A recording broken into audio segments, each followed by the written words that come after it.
All right. Welcome to another edition of Sabbath Lounge. This is Matt. And Jake here.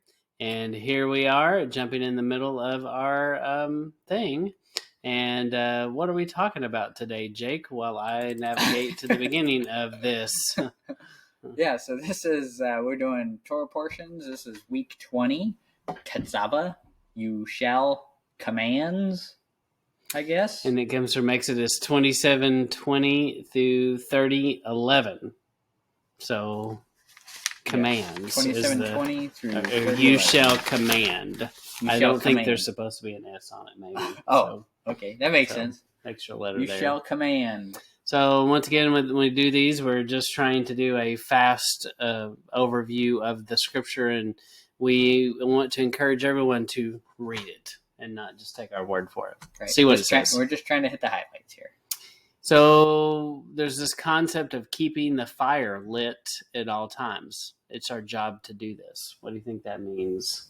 Well, I guess the fire inside of us of being about the Father's business, having a burning desire, if you will, to go after righteousness. Yeah. How's that sound to you? That's good. Well, and there's a scripture in here about the priest, and they had to keep the fire going, and they weren't supposed to fall asleep on the job. And the rabbis and the sages told stories of if you are the priest and you had the duty to keep the fire going and you fall asleep in the middle of the night, the high priest, when he finds you, he may wake you up by putting some of the hot coals on your garments and lighting you on fire, basically, and waking you up that way. And then you run out of there stark naked and like Nacho Libre. I don't know about that. So, yeah. Mm-hmm. I'll take your word for it. So he runs out and his clothes are on fire. Oh, yeah. So, I think we did a video a long while back with that clip on it. So. Yeah, we did. So, and so that concept became known as the thief in the night kind of thing is what I've heard before. So, okay. Kind of interesting. So, but anyway, definitely there is a command, and the concept exists of keeping this fire going, and it's an active thing. You don't just do this one time in your life. The once saved, always saved kind of thing. It's this ongoing active process that we have to be doing, and that's kind of a theme all through this Torah. It's portion. Run the race to the end, isn't it? That's right. Yep. So the other thing we're going to look at is in 28:15, you see that they transfer the sin directly on the heads of one of the rams. And so there's this concept of no sin could be found on the high priest because he's transferred that sin, because the high priest couldn't have this sin on him. What do you think would have happened to him if he goes in the Holy of Holies and he had sin on him? They'd be... wait until they take the tabernacle down to find him. Like this. Yes. I don't think it would be good. No. So they had to have a way to transfer that sin and get it off of him so that he didn't contaminate it, because it couldn't exist in the presence of Yahuwah. It would just would have been smoted, as they say. Right. So, and then I thought this was interesting. First off, I found diamonds because I couldn't find anything else. Diamonds aren't mentioned in these texts, but anyway, we got to diamonds here. So if you'll read, as Jake reads these two scriptures, notice how there's a lot of parallels here. Okay, in Exodus 28:15 through 17, it says, fasten 4 rows of precious stones on it. This is talking about the ephod, right? Mm-hmm. The breastplate for the priest. Okay. In the first row, put red quartz, topaz, and emerald. In the second row, put turquoise, sapphire, and crystal. In the third row, put jacinth, agate, and amethyst. In the fourth row, put beryl, onyx, and gray quartz. Mount them in gold settings. And then in Revelation 21, starting in 19, it says, the foundations of the city wall were beautifully decorated with all kinds of gems. The first foundation was gray quartz, the second sapphire, the third agate, the fourth emerald, the fifth onyx, the 6th red quartz, the 7th yellow quartz, the 8th beryl, the 9th topaz, the 10th green quartz, the 11th jacinth, and the 12th amethyst. So why'd you put that there? Well, it seems like pretty much all the same precious stones that you see in Exodus are again mentioned in Revelation. There's definitely a connection between these two things. So, and it goes on. So in Exodus 28:21, the stones correspond to the 12 sons of Israel. By name, each stone is engraved like a signet ring with the names of one of the 12 tribes. And well, in Revelation 21:21, the stones correspond to the 12 sons of Israel. By name, each stone engraved like a signet ring with the name of one of the 12 tribes. And so I encourage you to look at these things and see how, they're connected. The beginning and the end are connected. That's awesome. I think that's a neat connection there. Yeah. And, we just continue to want to encourage you to look these things up. Right. And we know, if you go back real quick, we know that Yeshua, when he's talking to the disciples, he says, it's when he's talking about he's talking to the rich guy. He says, what should we do to come into the kingdom? Right. Mm-hmm. And he says, do these. He says, keep the commandments and follow me. Right. And then the disciples say, hey, we've done that and we follow you. So what do we get? And he puts them as the 12 heads of the judging the 12 tribes in the millennial reign. And so that ties into this too, this whole, the 12 stones corresponding to the 12.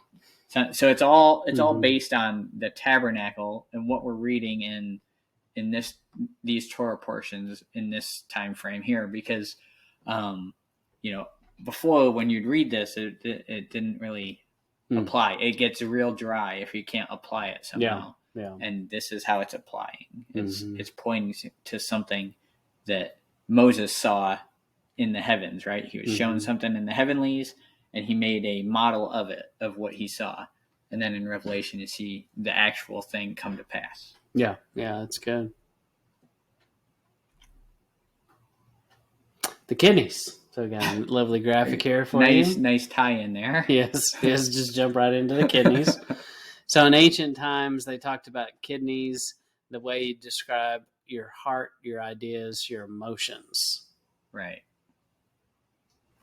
It was like the feeling center. I feel it right in my kidneys. Yes.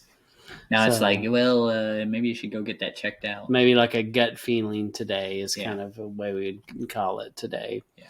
And so then the liver, Jake has, how would you say it? You've cleaned a few animals. Yeah. And so you've experienced the liver, and how do you describe the liver? Was there fat in the liver? Well, it's very meaty. The liver itself doesn't come across as fatty, but there are fatty deposits with the liver. And so I think you have this representation of the liver and being connected with leaven and getting rid of the excess and the, and kind of the way the liver is like a filter. Right. And what does he tell them to do? Especially like the left lobe of the liver. You see this in the Torah portions. It comes up over and over and over. It's like, you can recite it because you hear it so many times about the left lobe of the liver and the kidneys and all this. Right. Yeah, he's talking about the fat on the kidneys and on the liver, and those are burnt up as a sweet aroma to Yahweh, and those are typically going to be your most pure fat deposits on the animal. And it's just the idea of burning up our own emotions, purging the leaven, burning up the impurities, getting rid of the things that don't need to be there. Right. And I think that's the concept. And I think it's easy to overlook in those sacrificial passages. You're just like, that's weird. Well, sacrifice. We don't do that. But it's easy to overlook what those things mean and you can get lost in it and be bored with it, if you will, especially before we walked in this walk. And now that we understand it differently, we can have this understanding and these layers to understand that it's about our own hearts and doing these things. Right. It's not just this weird priest guy with a turban on his head and this thing on the ephod and a faraway place, but this is talking about us. Right. So week 20, you shall command. In Exodus 27:20 through 30:11, we just ask that you go take a look at it. And Jake, is there anything else? No, just read through your portion. Keep up with scripture reading. It's important. I mean, tells us to don't just read it, study it, because anyone can read it.